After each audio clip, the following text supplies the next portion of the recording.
Hey, what's up? Welcome back to South 10 Beer Reviews. I am Tyler. Thank you so much for stopping by. Tonight we've got another beer review. It comes from Bearded Iris, but before we get into it, just wanted to encourage you to hit that subscribe button and leave a like and comment if you like what you see. So, yeah, something we don't really get into a whole lot. Well, let me retract that statement. We do a lot of Bearded Iris on the channel, but not a lot of these Imperial IPAs, the 10% from Bearded Iris. They just don't release a whole lot of them, it seems like. But anyway, this is going to be Time Warp. Pretty cool label on this one. I don't know, I like the color scheme.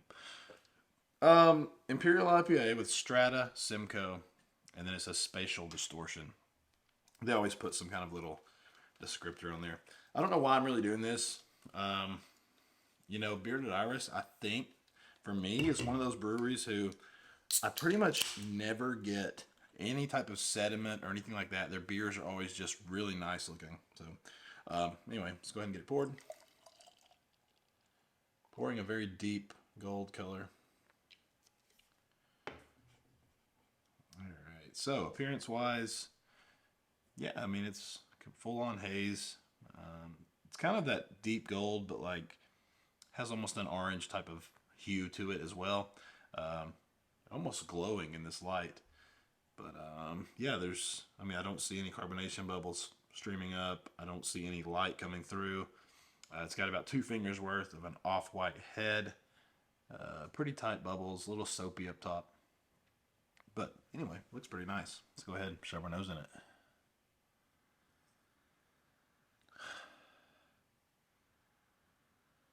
Huh. Not the most aromatic beer that I've smelled. I feel like I'm really having to dig. I'm getting a little bit of like almost like a stingy type of like stone fruit.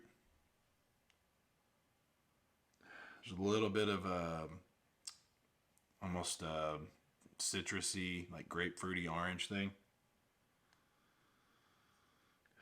Wow, very surprised at how little aroma this has.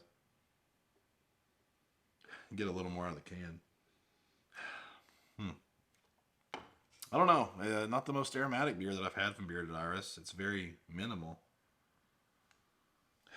I don't know. It's just kind of a very generic nose. It's very reminiscent of just like basically any type of hazy IPA that has a little bit of citrus going on.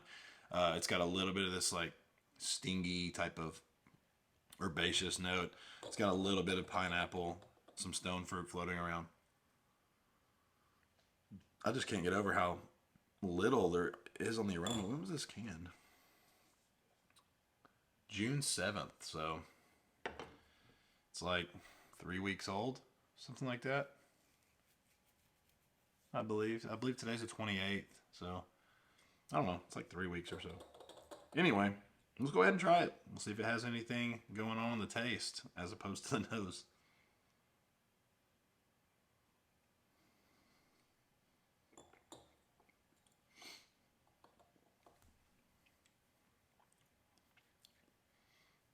Yeah, I mean, it's tasty.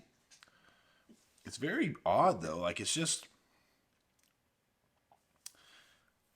not really hitting on all cylinders, if you will. It's almost like it's dialed back or something. Very odd.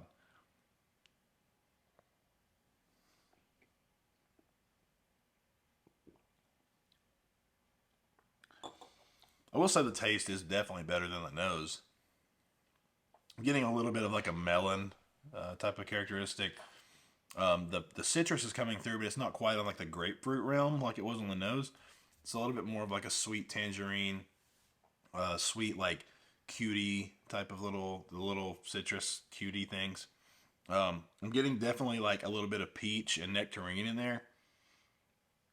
For 10%, this is drinking very easily. I mean, it's drinking like a 7.5, 8%er. Um, if somebody handed me this blind, I would never guess that this was a 10% beer. fairly dry for what it is too. Like it's not lingering as far as the sweetness goes. It's decently, like I said, it's decently dry. Not a ton of bitterness either. There's a sweetness in there, but it's more of like the juicy type of sweet characteristics. It's not like overly malt forward juice or sweetness. So yeah, not bad at all. It's enjoyable actually. I mean, it tastes good. I'm just it's so odd to me how little of an impact it's putting. Like it's just not the best impression from Bearded Iris. You know, if this was somebody's first beer from them, you know, they may think, hey, this is a triple IPA, like this is pretty good.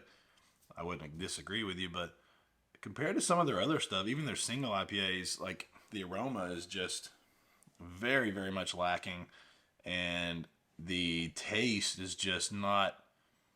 It's just not a big punch in the face. It's just not a big, you know, heaping dose of that juicy hop flavor that I thought it was going to be. But anyway, it's pretty tasty still. As for a rating on it, I mean, I would still give this 3.75. I think that's a fair grade for this one. Um, yeah, I think I'll leave it there. 3.75. It's still tasty. I mean, I'm gonna have no problem drinking this beer. So, but anyway, hopefully you guys enjoyed this video. If you did, you can do me a favor, hit that like button, leave a comment, subscribe, whatever you feel compelled to do. I would appreciate it. And I think that covers everything for this one. So we'll see you in the next review. Cheers.